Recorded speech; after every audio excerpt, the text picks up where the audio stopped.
Well, hi everyone. I'm Melissa Lazaro, Director of Marketing, and I'm so glad that you have joined us today. We're all excited here on this panel and excited to talk about the topic of understanding learner variability, the key to teacher satisfaction and student success. And so before we get started, I just want to go over a couple housekeeping items. The webinar is going to be recorded and will be shared with you along with any other resources that are shared during the webinar. So expect a follow-up email. Thank you for attending. And all the questions, you can go ahead and put those in the Q&A, and we'll have someone monitoring those questions. If they don't get answered right away in live time, we're going to save them till the end so that everybody can benefit from your question and the answer. And the presentation is going to be about an hour long, including Q&A. So go ahead and follow along, and as you have questions and as those things pop up, put those in the Q&A. So today's webinar is brought to you by MindPrint Learning and Digital Promise. MindPrint Learning is the only strengths-based MTSS solution empowering teachers and students with learning strategies matched to their exact cognitive strengths. Digital Promise is a global nonprofit working to expand opportunities for each learner. They work with educators, researchers, technology leaders, and communities to design, investigate, and scale up innovations that empower learners, especially those that have been historically and systematically excluded. We are so thankful for the Walton Family Foundation for funding this joint research project. The early results are promising, and that's why we're here today. Students are showing great growth in both math and reading achievement, and teachers are showing increase in perceived self-efficacy. So today, we're fortunate to have a terrific panel of experts. Barbara Pape will be moderating today's webinar. Say hi, Barbara. Hello. Barbara is joining us from Paris today, so we are so excited that she was able to make this work amongst her travel and research. Barbara is the Senior Director for the Learner Variability Project at Digital Promise. She led a 3-year national survey on learner variability and teacher practice, and she's also a well-known author. She co-developed the IEP project and hosts a monthly webinar series. Previously, she worked in policy analysis and communications for nonprofits and in the U.S. Senate. So Barbara, we're so blessed to have you today and moderating this conversation and pinpointing the great research that's being done between MindPrint and Digital Promise. Thank you. Yeah, you're welcome. Dr. Jennifer Stillman of Digital Promise, who is leading this research project, unfortunately won't be able to join us today as she's actually in the field conducting phase 2 research. So Barbara, I didn't know if you wanted to say anything about Dr. Jennifer Stillman, but just a shout out to her and her amazing work in research and perseverance in making all of this happen. So we, as we go through this, we'll be thinking about her. We want you to know that how much she has done for this project. Absolutely. And so Barbara and Dr. King will be presenting the research findings that she's so earnestly been conducting over the past year. We are lucky to have one of our research partner schools here today too. Penny Britt, Director of Student Supports at Invictus Academy in Richmond, California, is here with us today. And so Penny leads the MindPrint implementation at Invictus amongst all the other hats that she wears. And so we're really thankful to have her with us today too. Penny, if you want to wave your hand, say hi. So we all see you. Hi. Hi. And from the MindPrint Learning team, we have Vicki Algieri, Director of Learning and Customer Success, who leads the implementation of MindPrint across 12 research schools, as well as supports all of our other customers across the globe. So thank you for joining us today, Vicki. And finally, Dr. Greg King, Director of Research of MindPrint Learning. Prior to MindPrint, he served as a research scientist at NWEA. He was at the forefront of innovation and transformation in standardized assessments. And Dr. King is a former educator as well as a policy analyst. So today, we can see we've got an exciting panel. We're here to bring you some exciting new research findings. And so we're going to talk about how this research got started, what the research is built on, and how we worked with schools. And I should have had this up the whole time I was talking, sorry. So this is the roadmap for today's agenda. And Barbara, if you could go ahead and preview where we're at in the research, maybe before we dig in, I think that would be helpful to. Absolutely. And once again, hats off to Jennifer for all her work on on this, on where we are is phase 1, where we found that less than 5 hours of PD and coaching helps teachers understand learner variability, which leads to increased teacher satisfaction, improved feelings of self-efficacy, which is really important for teachers to feel this so that their students also feel self-efficacy, a little jet lag here, self-belief that they can make a difference for their students. We're looking forward to phase 2, where we're going to try to understand if less than 10 hours of student time can increase student self-efficacy, leading to increases in student growth in both math and reading. And the reason those hours are in there is because what we're finding is it doesn't take that much time. And teachers often don't have the time, the support of the professional learning to accomplish what they want to accomplish here and elsewhere. And this study is showing us how to get the information to them in a way that isn't taking a lot of time. So just moving on a little bit here, at the core of this research is cognitive science and also learner variability. And this is one place, you can advance the slide actually. This is one place where the synergies between MindPrint and Digital Promise, our learner variability project, are strong. So I want to show you, I want to define what is learner variability. And if you visualize this iconic iceberg, right, in school or in other environments, you may see what looks like boredom or disruptive behavior or inattentive behavior. But when you understand the whole child, and we'll talk about that very briefly in a bit, and their learner variability, you see the why behind their behavior, which allows for a customized, personalized set of strategies to address their unique needs. Let me give you a quick example. If you see a student, who's daydreaming, disruptive, inattentive, when you use the principles of learner variability and whole child thinking, let me just define whole child thinking. It's not just in the content area, it's also in cognition, working memory, attention. It's also in social emotional learning. It's also in their student background. But when you understand learner variability through a whole child lens, you may discover that they have challenges with executive function, or that they didn't get enough sleep, because there's connections in the research. One of the other things that really connects us, and I so appreciate with MindPrint, connects our work with MindPrint's work, is this emphasis on research and really quality research.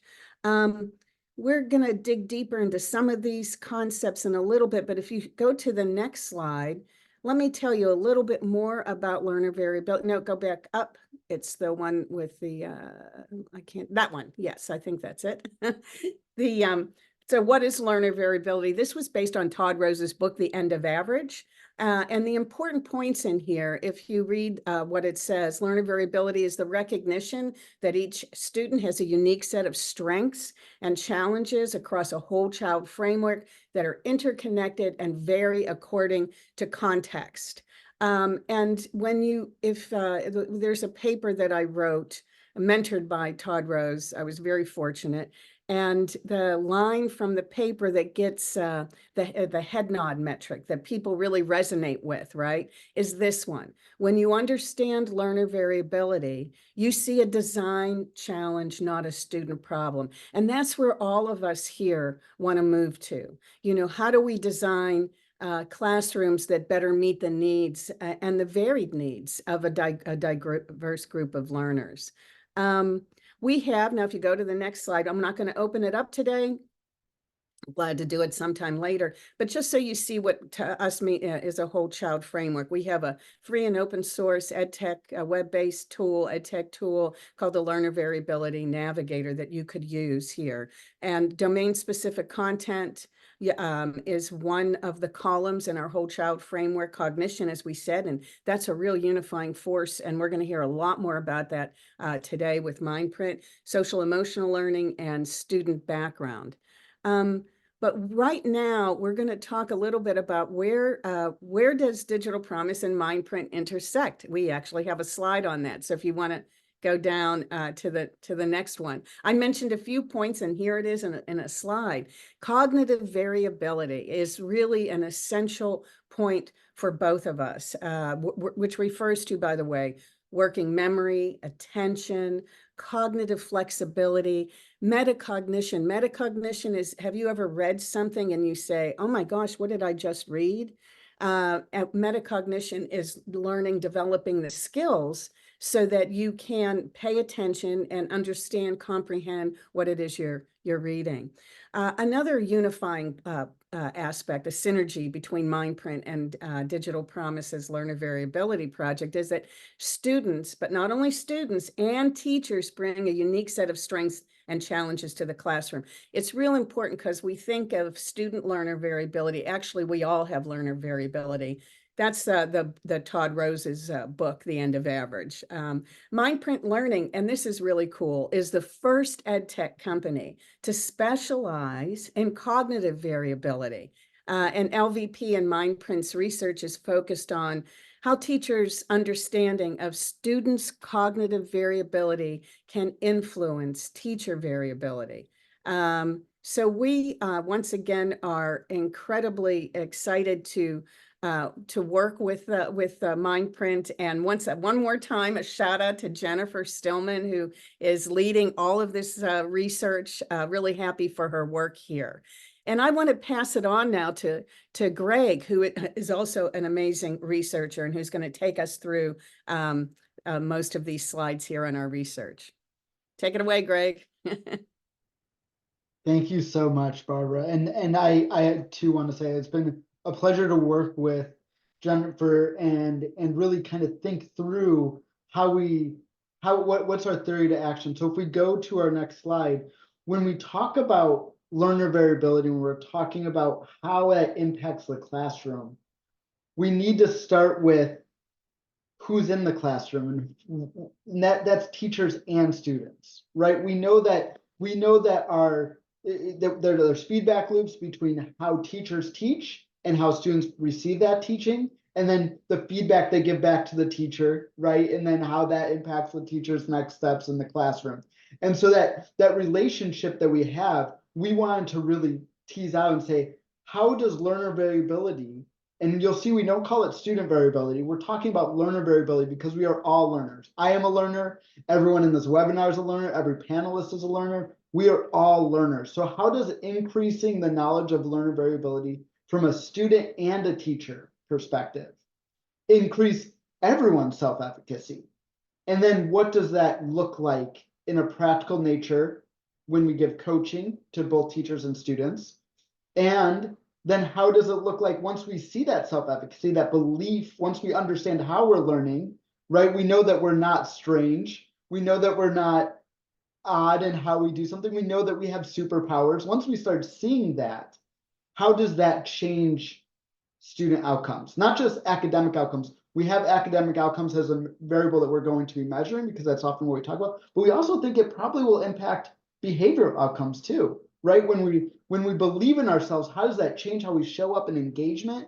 How does that show when we think about how students want to learn, right? All of a sudden, if I know I can learn it, that may impact how I want to learn it, right? And so we wanted to measure all these things. So we're starting off in this study, we're starting with saying, let's see what we do with self-efficacy. Let's see if as we give this information in dosage and in maybe 5 hours or 10 hours, can we improve self-efficacy? And then we'll talk about some of the phase 2 elements too, and improving student outcomes. And this isn't a new concept. If you want to go to the next slide, we've been talking about cognition and metacognition for years. Now, I'm a researcher and I went into nonprofit and student-centered environments, but this is from a neuroscience conference 2 years ago. And it talks about this idea that we need a science of learning that brings cognitive neuroscience in. And like researchers, like academics, the entire purpose of this paper and this conversation that I pulled this from was about how it needs to become accessible in order to bring it into every classroom. And I saw this chart, I was like, well, we still need to work on accessibility. to bring it in, right? But the point is that we see that there are elements to teachers. We all know intuitively that what we're talking about when we teach is not just telling someone what they need to know, it's also helping them believe that they can understand that material, that they are smart enough, that they're strong enough, their brains can process that information. And it's also in how they're interacting, how we're presenting that information so that the students can actually embed that in their mind, so that they can remember that information and then pull it out when they need to and tell us what they learned, right?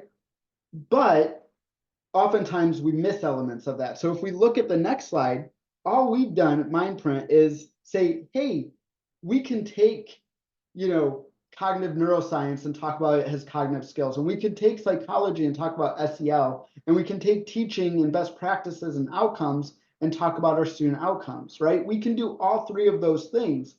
But oftentimes right now, when we think about it, we're really only doing two. So if we think about building a stool that we can sit on, we're only using two legs, and there's a third leg that's cognitive skills that really brings in the information to the whole student, right? If we understand that learner variability piece, now it makes sense how a student's SEL is. Now it makes sense maybe why their outcomes are the way they are. We add that element in so that we can fully see our whole students, so that we can fully understand what our students are going through, what they're experiencing, and how they learn. And that might change and does change how we interact in the classroom. And so that's it's one thing to say it. That's the theory behind this. That's what we're seeing happen.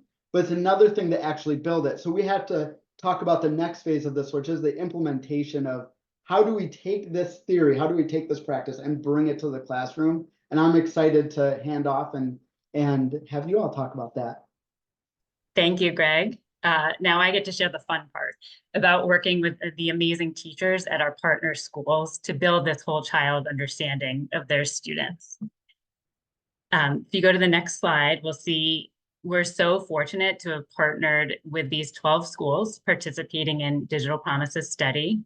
They represent a diverse set of geographies, a mix of urban and suburban, and diversity in SES, with about half the study schools being high poverty schools.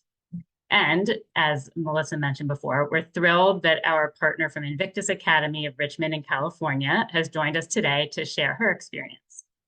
But first, if you go to the next slide, we'll take a look. Digital Promises look at how MindPrint supports teacher efficacy was through a typical school year implementation of MindPrint. So here's a quick timeline of what's involved for teachers. You see in the minty green boxes. Timing can vary by school, but we usually begin in early fall with teachers in a science of learning session. And then we follow that by about 2 coaching sessions after students take the MindPrint assessment. So all in all, it's about 4 hours of teacher training time with MindPrint, with options for additional coaching if they choose. In the next slide, we'll go a little deeper on the teacher training. We start with science of learning, which first involves actually teachers taking the MindPrint assessment themselves. So it's the same assessment their students will take. This gives teachers the basis for understanding this set of skills and the role they play in driving learning. And teachers usually find it pretty fun. When we go into the second part of science of learning, the pyramid, yep, teachers can relate to the skills already from the experience of taking the assessment and also knowing their own profile. So what you're seeing here is the MindPrint learning pyramid. Think of it as MindPrint in one slide. We introduce the cognitive domains, not for teachers to become cognitive experts, but from the lens of what are these skills and how do they impact academic learning? In other words, how do they show up in your everyday with your students, let's say in math or in English or classroom management? So in this session, teachers, now having their own profile, reflect on how their own strengths shape their learning as students and how those strengths might impact the way they teach. So for example, I'm more of a verbal thinker. And as a teacher, I reflect, do I tend to teach using more verbal modalities? And how does this stronger area make me an effective teacher? But also I have to think about, what do I need to keep in mind for students who don't learn the same way I learn? So it would be way more natural for me to present the MindPrint skills here in a bulleted list of words. And my colleagues on the learning team know that, right? But if I don't also show and explain the words in this type of color-coded pyramid, I may be missing half the learners in my class. So teachers leave this science of learning session with this initial understanding and reflection on cognitive skills, and curious to next uncover their students' MindPrints. The next teacher coaching sessions happen after students take the assessment, and they revolve around their student data, but more importantly, the what next. So which strategies address these strengths and needs? So in this example, we see how we can take a problem-solving approach for an individual student. So the teacher in coaching might choose a puzzling or one of their hard-to-reach students. In class, the student gets concepts really quickly, but she makes errors in problem-solving, and her test scores reflect that. So why this discrepancy? When we uncover and look at her MindPrint profile, we get confirmation that she has strengths in all 3 complex reasoning skills, so a great capability for understanding. But working memory is holding her back likely. So if she works through multi-step problems just in her head, she'll likely forget and miss important steps. So the teacher can now hone in on the most important strategies that are offered in these profiles. For example, if you click Melissa, to ensure that this student writes down every step of her process when she's trying to solve a problem. So she's not trying to kind of remember and juggle things in her head, which she'll probably forget. We want to make sure she's writing out all of her process steps. But what benefits one student will often benefit the group. So in coaching, we also take a tier 1 approach with teachers. We work with their class dashboards to choose universal strategies that will benefit whole class or small groups. So what you see here is a group of students who learn similarly to the student we just discussed, a clear need to support working memory. And then strategies that will be optimal to try with these students. Teachers are encouraged to choose and start with one strategy at a time, and we help them incorporate the strategies into their lesson planning. So they're not changing what they teach, not the content, but adding in approaches to teaching the material that'll be more effective for that group of students. Okay, so we've talked about empowering teachers with learner data and strategies, but we also want to build student self-efficacy. So on the next slide, all right, you'll see this is our Boost course. It's a study skills course that our middle and high school teachers implement with students. It uses the strengths-based version of the MindPrint profile. And another shout out to Dr. Jennifer Stillman, who is on site at one of our partner schools in Yellow Springs, observing these Boost lessons as we speak. This is a turnkey course with lesson slides and videos built in for teachers, where the students learn how to use their MindPrint strengths in context, like in math, reading, and test taking. In each lesson, students choose and practice strategies from their profile that are best fit to them. And they end up with a toolbox of effective and actionable study skills. So that's just a quick summary of our Boost course as well, but I want to have time to turn it now to our partner, Pani at Invictus, to share her incredible MindPrint work. Thank you. You can go to the next slide. So I think what I'd love to do is just share a little bit about our process at Invictus in getting to implementation, and just put a little bit of color to this timeline that you previously saw on Vicky's slide. So I want to just share with y'all the biggest rocks that we had to move to get to go, and then also some of our biggest surprises and wins as we were implementing MindPrint. So just to start, you can click Melissa. The first questions that we had in implementing MindPrint, most of them were pretty easy for Nancy and Vicky to answer for us in just a quick 30-minute conversation. But there was one major rock that we had to overcome, and that's the feeling of can our teachers handle one more initiative? At the time, we were 1 year post-COVID. We were still trying to figure out what does it mean to teach and even just be a in-person school in a post-COVID world, meeting some pretty new needs that we hadn't seen prior to the pandemic. And we were also trying to start up a new initiative, a new literacy initiative. So there was already felt like a lot on our plate. And some in our leadership team worried that adding one more thing would just be too much. So what we ended up landing on, we ultimately decided that we would start between semester 1 and semester 2, and that we would wait until the rush of the first semester had sort of died down, and that we would just take a thin slice, if you want to click, Melissa, of MindPrint to start. We would just start with a little bit. We would fit MindPrint into the structures that we already have at our school. So what that meant for us was that students would do their testing during a tutorial that they had 3 days a week, that they would we would do our professional development during our grade level meetings that we had already scheduled throughout the year, and that we would students would do the boost course during their advisory classes that were held once a week anyways. And after a semester of our grade level leads and our advisory lead coming up with content on their own, everyone was very excited to have something fresh, something new to use, and also just the MindPrint visually, the resources, the whole platform was really nice for students and teachers to work with.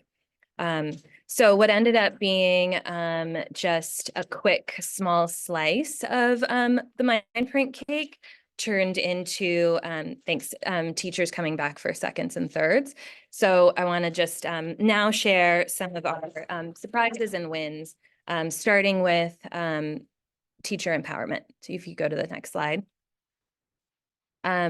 So starting off, Vicki already shared that the first step is teachers taking the assessment and looking at and trying to understand learner variability for themselves, their own cognitive profile.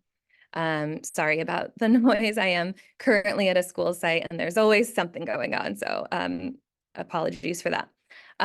So even before a single student took the MindPrint assessment, we already had some pretty big surprises and aha moments from our teachers.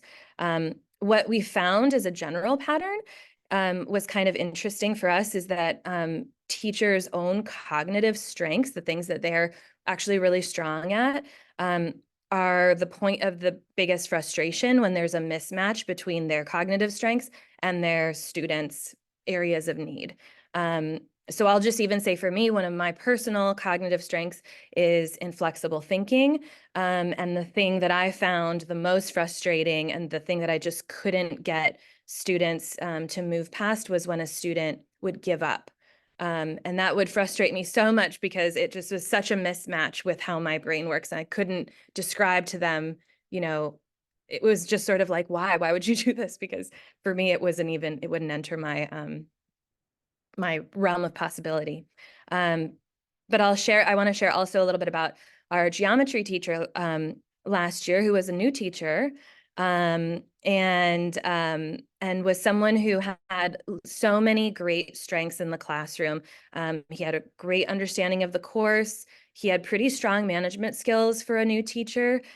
He was extremely kind and empathetic, and still a huge number of his students were failing. And it became actually really challenging to support him because his coach couldn't kind of pinpoint like what's going on, why are students failing in this class? It seems like he's checking all the boxes, on that spectrum of how to become a new teacher and how to become a great teacher.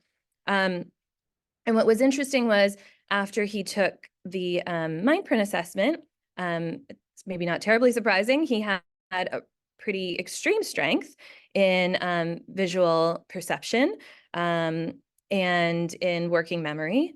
And when I very clearly remember this, I don't know if Vicky does, but when she did the science of learning PD with us, he shared out that he had thought that the visual perception test was a vision test. Like, can you see this line? You know, the same that you would do at a doctor's office. And he had no idea that there could be any learner variability on that scale. So that aha moment really changed things for him in his classroom, because now he was able to plan his lessons with much more empathy and much more understanding to the fact that some people aren't going to think the way that he can. And so that took something that was a personal strength of his, that was actually the rock that was dragging him down because it was causing so much frustration for him. And he was able to use his strength to support his students rather than feeling like it was a weight in his classroom. So that was even before a single student took the assessment. Our students took the assessment. We were able to get some data back. And I'll share just a little aha surprise win that happened there. So once our students took all their assessments, we took a look at the patterns in our data, and we found that in our 9th grade class, we had over 50% of students who struggled with flexible thinking. It was a pretty low skill for them. This was a class that was a big head scratcher for us because they had some good strengths, but their behavior was becoming increasingly hard for their teachers to manage. And the result was that our teachers were, and I'll just be totally frank here, they felt like they needed to sort of water down the curriculum to allow the students to meet the students where they're at, is what they were saying. Like, they don't have the skills to do this. And it turned out that actually they had pretty strong skills, but their flexible thinking was the area of need. What we did, having seen this MindPrint data, was in their grade level meeting, the 9th grade team sat together and brainstormed what they could do to support this flexible thinking. And what they agreed to do was, before any challenging task, and that could be independent practice time, it could be before an essay, before a test, something that was going to present some challenge to students, that they would take just 3 minutes or 5 minutes, I don't know how long each teacher took, but they would take that time to really think aloud and coach through, what do you do if you get stuck? It's a foregone conclusion that you might reach a challenge in this moment. Let's brainstorm together what you could do if you do find that you are being challenged. And what that allowed is the students who have a strength in flexible thinking to share, this is what I would do. I could do this. And they would come up with a list on the board of a bunch of strategies, and then allow students to go into that challenging work. And what we found was that our DF rate in that 9th grade class really decreased. Very few students were failing their courses and needing to be in summer school by the end of the semester. Sorry, out of school. That's the bell to lunch. And that generally teachers were feeling much more like, okay, I can manage the needs in my classroom. And then I'll just bump to 1 year later. This fall, we haven't explicitly done any PD for using MindPrint data. And still our returning teachers have been coming, asking for the MindPrint data, wanting to look at it on their own. So that's what I meant by the tiny slice of MindPrint becoming seconds and thirds for our teachers. I want to be really careful about time, but if I have a little bit of time, I'd love to share about a student-specific success story. Do I have that kind of time, or should I pause here? Yeah, go for it. I think it's Okay. really powerful. So I'll share, there's many stories I could share here. We also use the MindPrint data to support our students who were in the MTSS program, who were needing some extra support and who we just weren't sure how to support. So I'll just share about one student this year. So this is a student, let's call him Fred. We had some, if you want to click through, Melissa. He had an academic challenge. He still has some academic challenges, which is that he sort of consistently fails quizzes and exams. He seems to be able to understand it in class, and then when we get to the quiz and the exam, it's gone. It's just he fails the exam. The result is his grades are pretty low. The result for him from a well-being standpoint, he was feeling some pretty, low confidence in himself, because he felt a little out of control, right? He feels like he learns the material, and he's getting poor grades. So it's hard if you're in that situation to figure out what's going on. I'm putting in the effort. I feel like I learn it. My grades are really bad. Doesn't exactly help with building a growth mindset. What we found for the student, if you want to click, is that this was a student who had strong visual learning skills, but weak visual memory. His verbal memory was stronger. So he was able to learn, he was able to use his skills to learn something visually, but then he had to do this extra step of turning what he learned visually into verbal information for it to stick. And if he didn't, it wasn't sticking. So we looked at the MindPrint resources, and if you want to click one more time, the one that we ended up trying to go with first, because we always just take one little step at a time, was say it out loud to remember it. And he and his teachers and his parents really were focused on reminding him to take a moment to put what he learned into words, either out loud or written down, so that he could capture it in his memory before it was gone. And I just want to share, if you click to the next slide, his grades. So you can see this is just a snapshot of his grades from his from one of his classes, and you can see it goes from the most recent is at the top, the furthest away in the semester is down at the bottom. So he had been failing all of these exit tickets. And then you can see recently there was a shift to a D, which is a big change if you've been getting all Fs. And then he's gotten a couple of Bs, and most recently an A on one of his quizzes. So a big change for this student. I mean, that almost makes me teary, just like thinking about like what that did to his soul and getting that A, right? Yeah, his behavior has also changed quite a bit. I will say that as well. That is just some of our biggest wins and surprises, and happy to answer any questions when we get to that part. Kenny, thank you so much. I think Greg's gonna go over some of the preliminary research right now. Is that right, Greg? Yeah, I That's mean, where we're at then. the research is simply just putting some numbers around what Penny just described, right? Like that's the example, and we all get really excited about that, because that's what we want for our students. We want them to come in and know that A, they can learn, B, that they see the results of that knowledge that they can learn in what they get back from teachers, the feedback they get back from grades, the feedback they get back from material, and that they're actually able to communicate their knowledge well. I always think about how frustrating it is when I know something, but I don't have the words or the language or the ability to articulate it to those around me. And that's what we're talking about in many of the research studies that we're looking at. And Dr. Stillman and I have kind of turned over the research. And if you want to go to the next slide, his researchers were naturally cautious individuals when it comes to sharing results.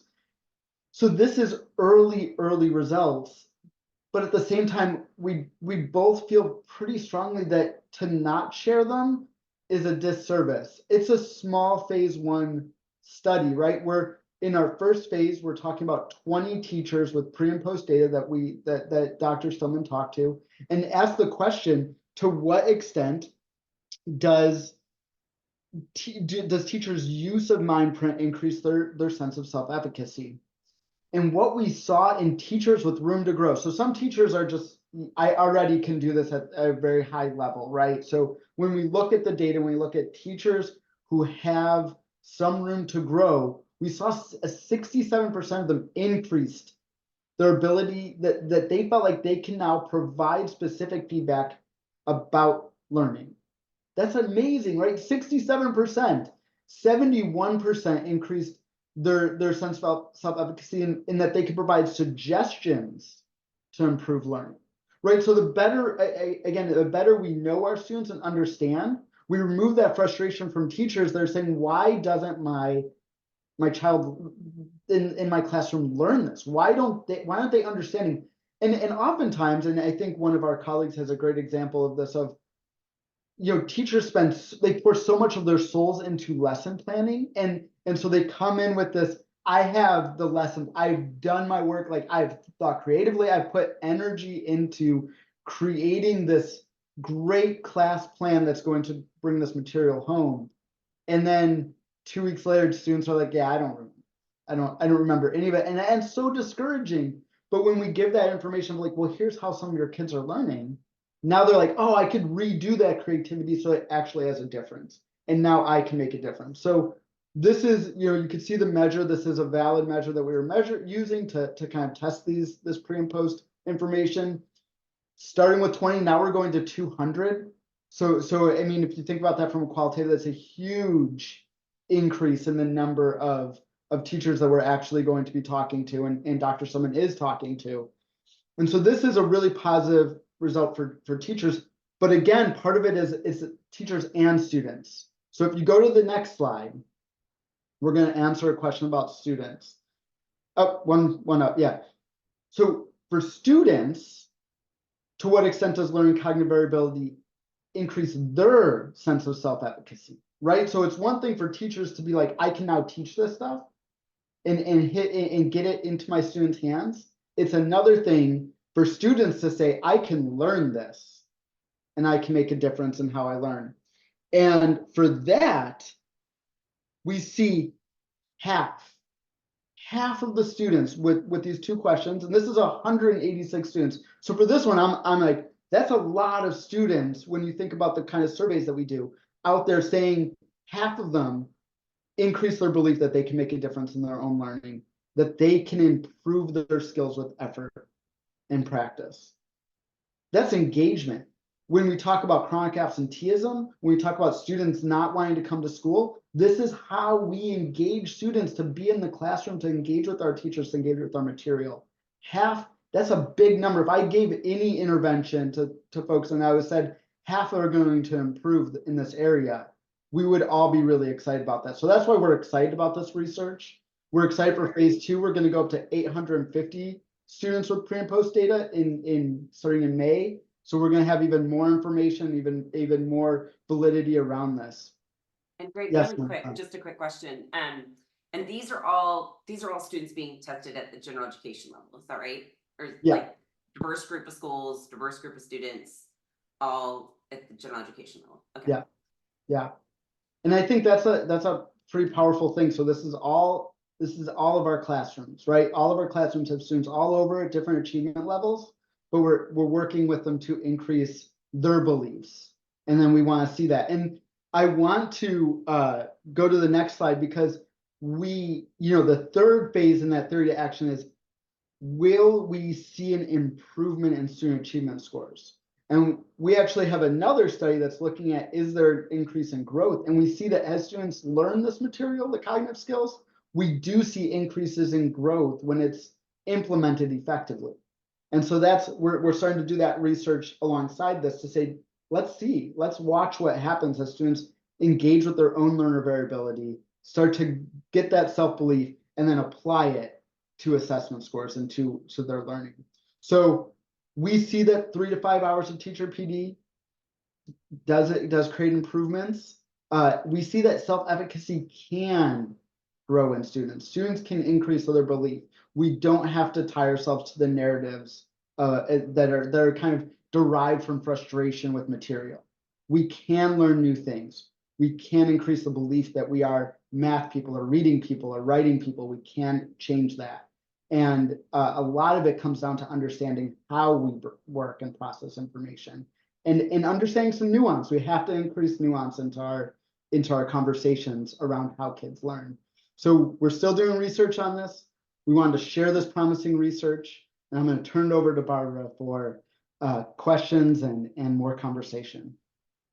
Okay, this was just so amazing. All of you, Penny, I would send my kids to be for you to be their teacher any day. They're adults now, but the kind of teacher that you are. You know, one of the fun things about moderating is you can actually sit back for this part, the part before this, and listen. And you know what I learned here, new, but it really came to the forefront, is this is an amazing practice, research collaboration, right? And what it does, what all of this research does, what MindPrint does, is help the teachers customize the learning experience for students. And when you do that, and when you can get the success, as you saw with Penny's student, I forget the name that you used there, but that kind of a success it shows engagement, it shows motivation, and those together help create a sense of belonging where learning can be sustained and grow, where the student and the teacher is able to grow. So that is always such a wonderful thing to see. So thank you, Penny. I have a couple of questions here. I'm going to pull up my phone, which I have them on.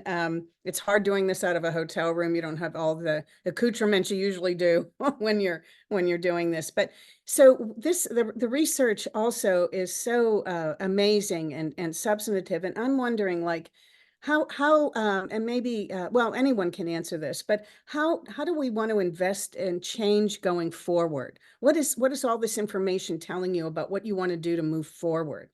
Greg? You can all come off mute, by the way. I mean, just so. Anybody's welcome to answer this from a Yeah. research question, from a research standpoint. I think one of the things that suggests going forward is we need to understand the nuance in how our kids are learning, how every one of us is learning, how every learner in any setting, whether it's employment settings, whether it's classroom settings, we need to understand more nuance in how we learn. So it's not just I'm a visual learner. And I think I love Penny's frank example, is that it's not just I'm a visual learner, it's I'm a visual learner who needs to remember things by writing it out or by verbally telling myself it again, right? It's not just, we can't just do one thing and expect everything to change. We have to introduce concepts into our learning that are efficient and have data that's connected so that we can see the changes across a variety of factors, right? Like right now, I think we're just missing an important component in our everyday planning. And it's causing us to kind of try to make all these assumptions. Mm-hmm.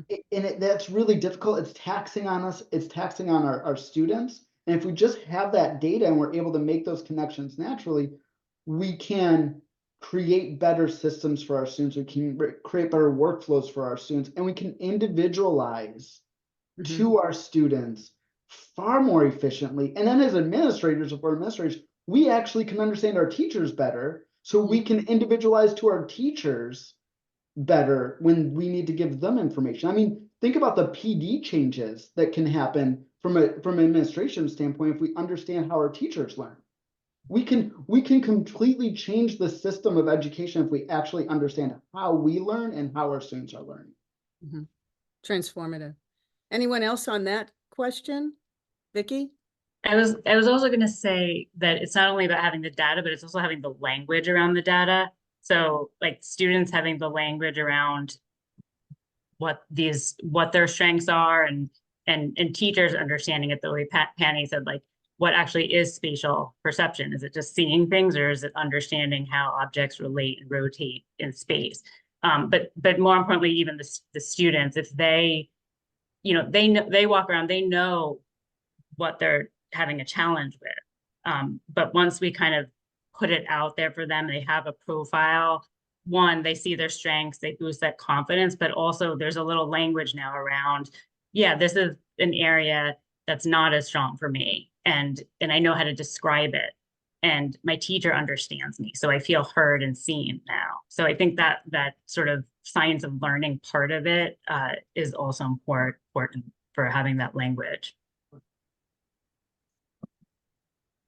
I'm going to go into the Q&A, and Penny, this is a question for you from Leslie. Is it possible, can you repeat the strengthening flexible thinking activity that the teacher does with the student for 3 to 5 minutes? She is also a teacher and she got caught up in school. No worries. We all appreciate that. I think what actually was the most useful was, I mean, you know, it's great to do it in your classroom. I think it was particularly useful for students to see it across all of their classrooms, which the teachers in the 9th grade agreed to do, because it just, you know, the more you practice a hard skill, the easier it gets. So some amount of collaboration I think is great, but even just as a one-off, it was just before they jumped into a new, a challenging task, a task that, you know, they had seen students start to have some behaviors when they were needing to do opting out or acting up. They would, before launching students in, they would take a minute to just note that challenge was gonna happen, because that's how life works, and just sort of let's get to a level of acceptance there, and then brainstorm whole class strategies for what you do if you get stuck. And they, you know, they would have, I think, in the back of their mind some things that they would do. But oftentimes the students came up with things that the teacher hadn't thought of, like, well, you know, whenever I get stuck, I always go back and find one question that I actually felt pretty confident about, and I just talk myself through the question that I did that I feel confident about, and suddenly I'm like much more confident. You know, things that you wouldn't have necessarily thought of. So then it was just a list on the board. Thanks, Penny. And while you're on, don't mute yourself. We would love you to talk a little bit more about the engagement piece about this. You know, why does it lead to more engagement, and why is engagement important? Can I ask a clarifying question? Oh, you sure can. Yeah. Do we mean student engagement in their sort of like self-efficacy, or teacher engagement? Yeah, but I think actually on both ends, both student engagement and teacher engagement, you know, going through the MindPrint process. Yeah, I think actually I would maybe say that engagement's important, but the thing that we found was it was more like empowerment, Yeah. which is less, Perfect. you know, like I'm gonna do this thing, then like I really feel like I have got this. Mhm.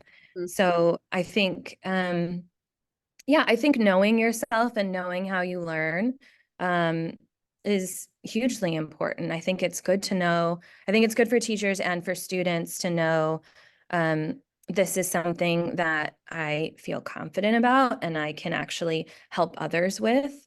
And that, you know, there's this area that like when for whatever reason, like if I know that this task is going to be like a really long task and going to require me to sustain my attention or whatever it is, I'm going to have to redouble my efforts. So just, yeah, that knowledge is huge for empowerment, and then engagement. I don't know if I answered that question. No, you did. And I actually really like the term empowerment even better, you know, because of the ramifications of that word and both in both teachers and students. And that is what is happening here. And that's a nice way too to segue to you, Greg, or anyone who wants, this is a research kind of question, right? It's if all it would happen, what we talked about in phase 2, if that, you know, is all going to happen, how do we validate, expand, and move wait a minute, I can't even see what I wrote here. and use this in other ways. Think about this as like the future of the research. It's like far-reaching question. How much time do we have? No, it's I'm kidding. 4 minutes. 4 I know, minutes. but I know Melissa's going to want to come on too. No, and anybody answer this, because I think that cross cuts even into, what teachers and students want to see, or administrators want to see too. I think the validation and the expansion is, how do we make this accessible to every single person? Right, regardless where you're at, how do we make it accessible to people so that they can see themselves as the owners of their own education, and that expands beyond to empowerment for every individual that has access to the information, right? And so it's not just saying, I think it's not just saying that we need to have common language, but we also need to have common understanding in how we process, how we understand what we're talking about when we look at, visual processing versus verbal memory, or abstract reasoning, all these kind of things that we're throwing around in our reports. And the second thing that we need to do is really show how is make those explicit connections between how self-efficacy and the understanding my self-belief and my understanding of cognitive skills translates to me communicating that information on all sorts of assessments, on to, as we get older, to employers, right, to college. How does it translate across into life skills? And I think that's where we really want to go from a student level too, is that translation piece of it's not just empowering you today to do better in May summative tests. It's empowering you today so that you make greater connections throughout your life and can advocate for yourself, and for teachers so that you can advocate for your students and for your classrooms, and for administrators so I can advocate for my school, right? Like, so it's not just one thing, it's this long-term impact of how do we translate this to everything. We call those durable skills. You might learn them in 4th grade and you're still using that when you're 40, right? I think we're close to time here, Melissa.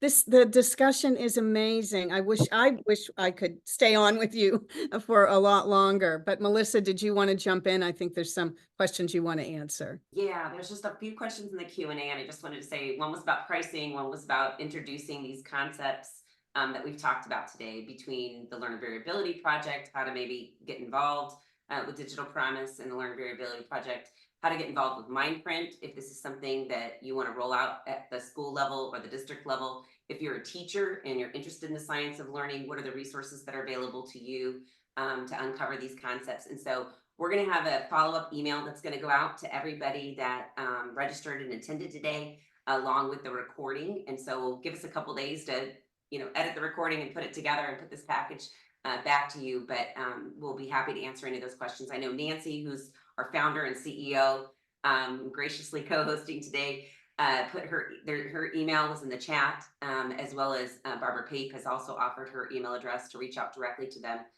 to you all. One thing I do want, as we wrap up for this, and I just want to say, first of all, thank you to Barbara Pape of Digital Promise and Learner Variability Project. Thank you to Penny and sharing your insights. I think just having those anecdotes from a teacher and a student perspective is so powerful. And I know for myself, it makes me show up at work every day knowing the great work that you all are implementing in the classroom and across your schools. So thank you for the work that you do. And of course, to my colleagues. Got to give a shameless plug to our webinar that's happening next month. Save the date, April 18th. We're going to be focusing on how to empower every learner by integrating whole child data into NTSS. And so if you're a district administrator or you want your district administrators to get on board with this, we're going to hear from a director of data at one of our partner schools, who will be sharing how they implemented that in an effective way and really created data-driven decisions that trickled on down to every student feeling empowered. So please join us on April 18th. And thank you again to our panelists today and joining us. And thank you, audience, for participating in this today. So with that, I'm going to wrap up unless anybody else wants to say anything. All right. Thanks, guys. We'll talk to you Bye, soon. everyone. Thank you. Bye-bye.